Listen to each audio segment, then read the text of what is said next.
Welcome back to the 17 News at Sunrise podcast, where we share your news on your schedule. Working in the spirit of the Golden Empire, this is 17 News at Sunrise. Good morning. Right now at 5, President Biden changing his vaccination goal for his first 100 days in office and a new prediction on when the shots will be available for anyone who wants one. Community members gather to remember and hold out hope for news on 2 young boys reported missing from California City more than a month ago. We'll have the latest on the case from the police chief. And while the snow has stopped, that does not mean the traffic troubles are over. It could be another travel nightmare for those needing to drive out of town on this Tuesday, January 26th, 2021.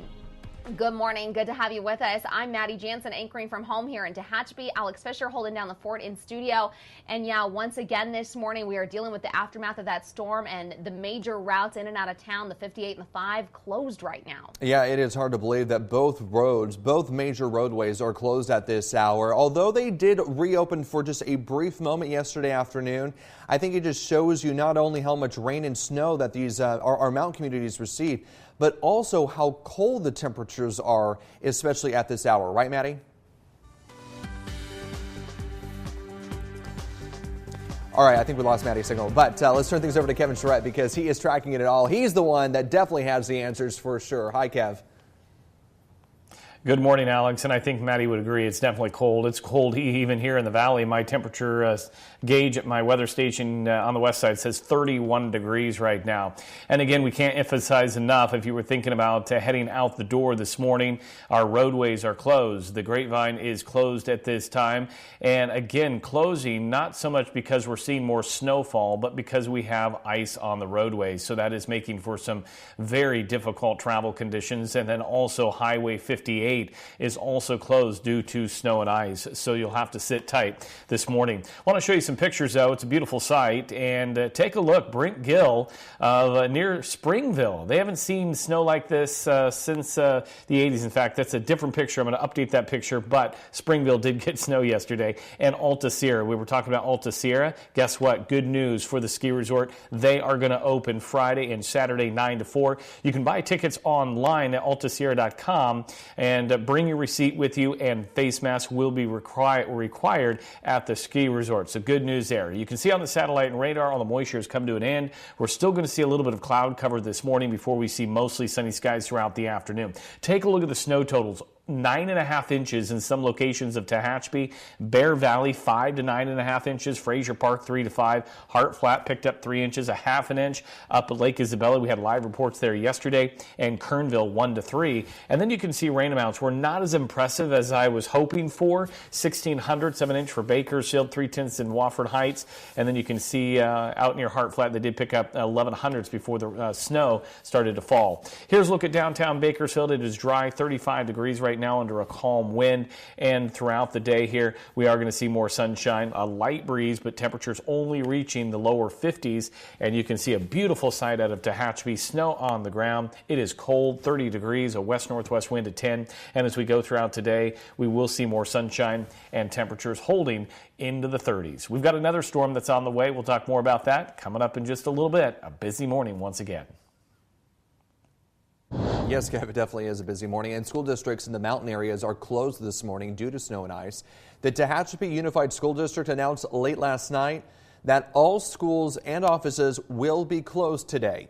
Although students are not attending school for in-person classes, the district does have staff who report to the schools and other work locations. Meantime, the Bear Valley Unified School District is also closed for the day. Time now is 5:04, and President Biden is changing the goal for COVID vaccinations, pushing for more with a dire new prediction of how many may die before things get better. Tracy Potts has that story, plus the move Democrats made on impeachment that has Republicans fuming. Alex, good morning. Let's start with COVID and the president's dire prediction that 600,000 people could die before this gets better.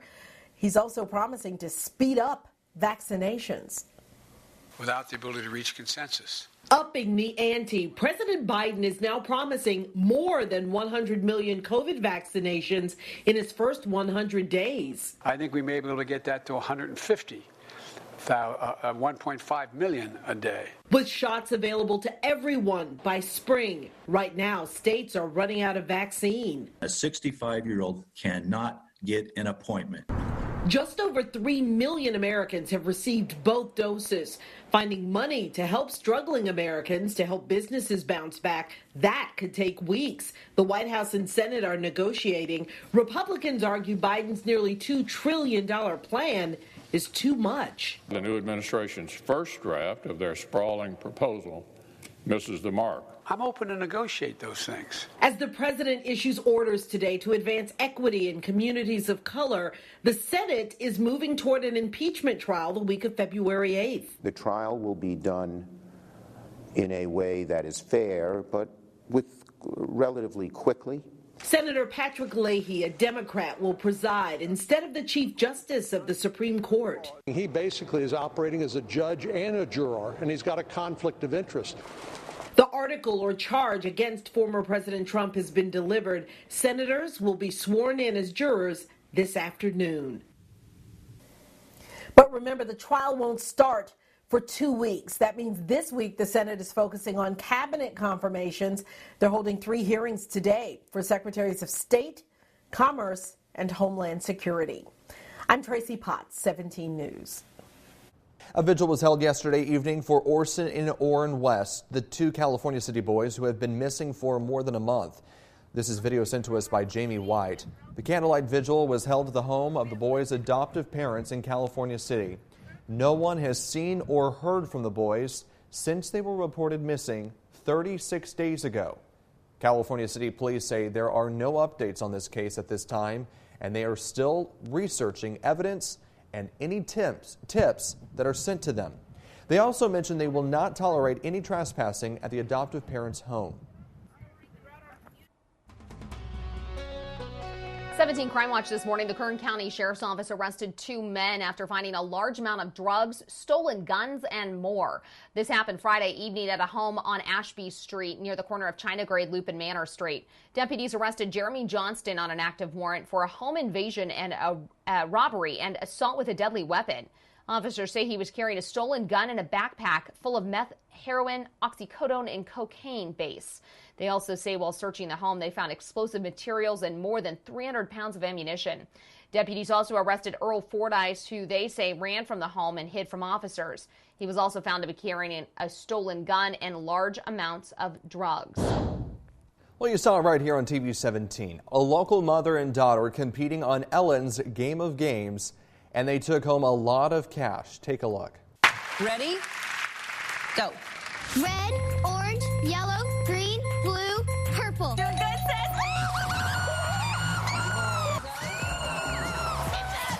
sis? Jenny Clausen and her daughter Cameron won Stink Tank.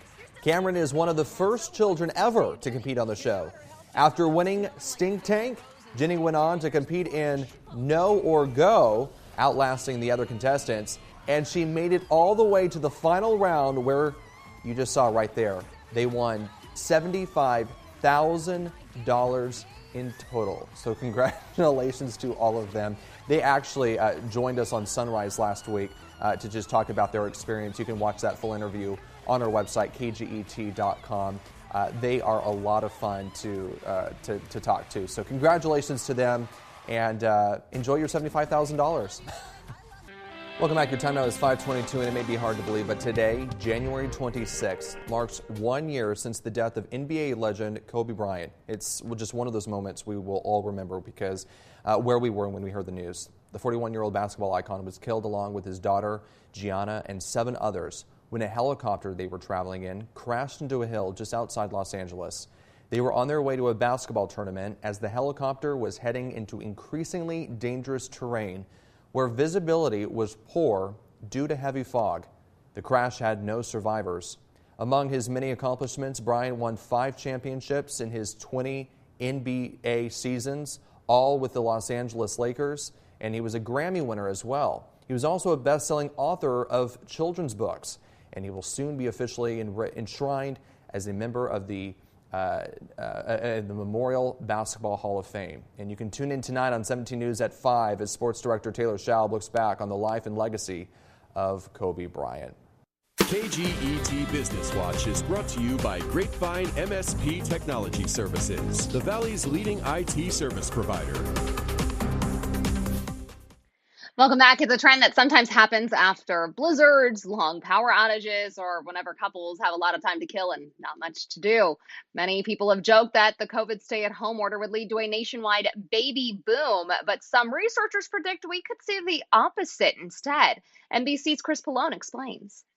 Always kind of imagine. Shelby Parker of Ohio is the mother of a 2-year-old girl, and she and her husband Ben had hoped to deliver little Abby a sister or brother fairly soon. We always kind of imagined having 2 kids, having them just a couple of years apart. But when the pandemic hit, it changed everything. It just felt irresponsible to bring a kid into this world. Couples having lots of time stuck at home led many to joke we'd see a surge in births 9 months later. But it looks like that baby boom is actually a baby bust.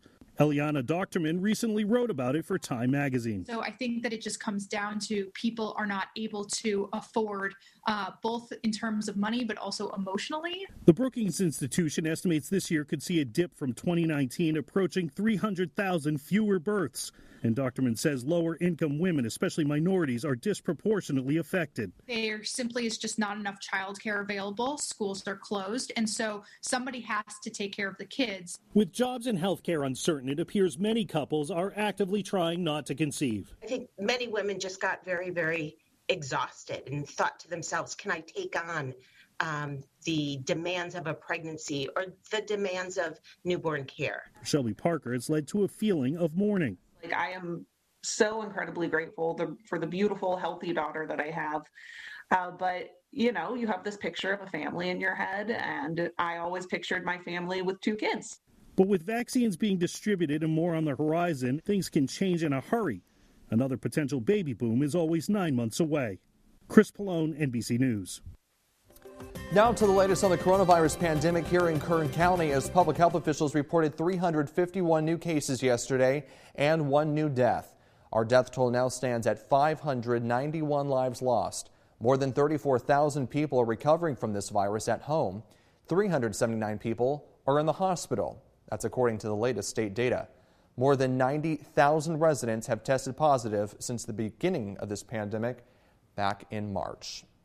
And data from public health can vary day to day, and that's why it's important to look at the trends to see how coronavirus is spreading in our community. And right now it looks like those trends are showing some optimism. So here's a look at our cases over the last several months, and you can see that although we are still very, very high, we're starting to see a decline in cases, so that is encouraging news. But the real concern that our health officials have is our hospitals in Kern County. So let's take a look at the hospitalizations.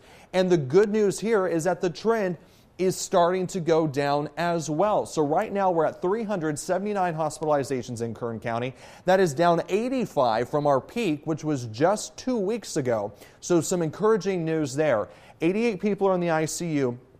Keep in mind that our peak was about 111 people in the ICU, so we are down significantly, but it's still showing that we're kind of almost plateauing, at least in the ICU. So we'll keep a close eye on this. But usually what we saw in the last peak during the summer months was the hospitalizations declined first, and then the ICUs followed. So we'll keep a close eye on this. But definitely some encouraging news as we saw just a couple weeks ago the worst of this pandemic.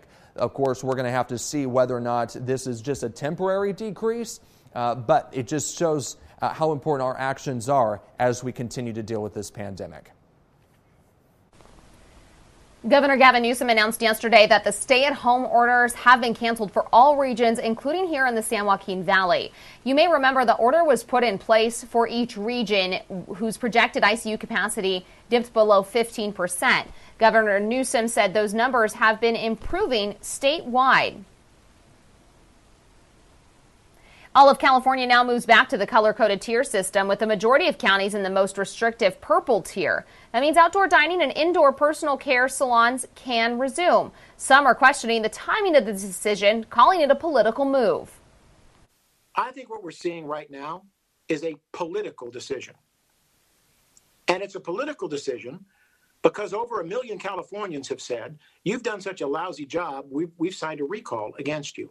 Yeah, that's just complete, utter nonsense. So let's just dispense with that fundamental, foundationally nonsense. The decision to lift the stay-at-home order comes just days after the Newsom administration said that their ICU projection data was too complicated to share with the public. The state's top health official will give an update later today.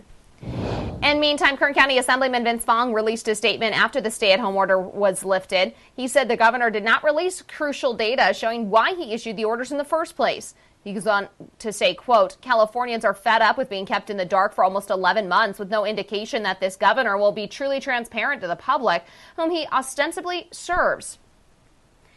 And here at home, the governor's decision to lift the stay-at-home orders and return to the colored tiered system is a great relief to some. Happy as heck to be back for the next, for the third time. Fourth time. We've been closed 3 times. Our employees are happy to be getting a paycheck, I'm sure. We're just working like heck to get back to normal. For others, the loosening of restrictions may not mean much. Many restaurants here in Kern County closed only briefly, if at all, during the stay-at-home order, and many even continued to allow indoor dining, which is still a violation of the tier restrictions. Local restaurant owners we spoke with tell us they're trying to do what's best for themselves and their workers. Kern Public Health will offer COVID-19 vaccinations by appointment only at the Kern County Fairgrounds starting today. It is the only mass vaccination site here at home. It will be open from 10 a.m. till 4 p.m. Wednesday through Saturday. Public Health says service will ramp up based on how many vaccines Kern County gets from the state. If you would like to schedule an appointment, just call 868-0165. And right now, healthcare workers and people 65 and older are eligible for the COVID-19 vaccine. And that vaccine is now reaching some agriculture workers in the Central Valley. Yesterday, about 80 ag workers in Fresno County received the vaccine. County leaders say agriculture workers are some of the most at-risk population because they work closely with each other and many live in multi-generational homes. Fresno County Department of Public Health set aside 3,000 doses to vaccinate ag workers. California Governor Gavin Newsom said yesterday farm workers remain a top priority when it comes to receiving the COVID-19 vaccine. Minnesota's confirmed its first known case in the U.S. of a new strain of COVID-19 that's been spreading in Brazil. As more variants are identified, health experts are looking into how they respond to COVID treatments and vaccines. Concerned the mutations could accelerate the pandemic. Sarah Dolliff has the story. The progress made battling COVID-19. Right now, it looks like it might actually be plateauing. Potentially threatened by a rocky vaccine rollout and new variants. At least 3 have been identified, including a more infectious and possibly more dangerous one that originated in the UK. The CDC is warning it could become the dominant strain in the U.S. by March. The finding of a variant like this really increases the urgency for us to get collectively for us to get the pandemic under control. While virus mutations are not unusual, the more time it takes to vaccinate the population, the more potential one or more will accelerate a pandemic. Because it's more contagious, it'll spread to more people, and in so doing, just make more people sick. Making it more important than ever for Americans to do their part. We should all wear masks when we go outside. Social distancing, please. Avoid those large group events for a few more months. And when it comes our turn, roll up the sleeve. The Biden administration is pledging to get 100 million shots in arms in the first 100 days of the new presidency. Help is on the way. And health experts are advising mask upgrades or doubling up. Wearing 2 masks helps improve the filtration ability of the mask in both directions. And so it helps protect you better and it helps protect others. Working to stay a step ahead of an evolving virus. Sarah Dolliff, NBC News. Working in the spirit of the Golden Empire, this is 17 News at Sunrise. The 17 News at Sunrise podcast is a production of KGET and Nexstar Media Group. For more on all of the headlines in today's show, head to kget.com.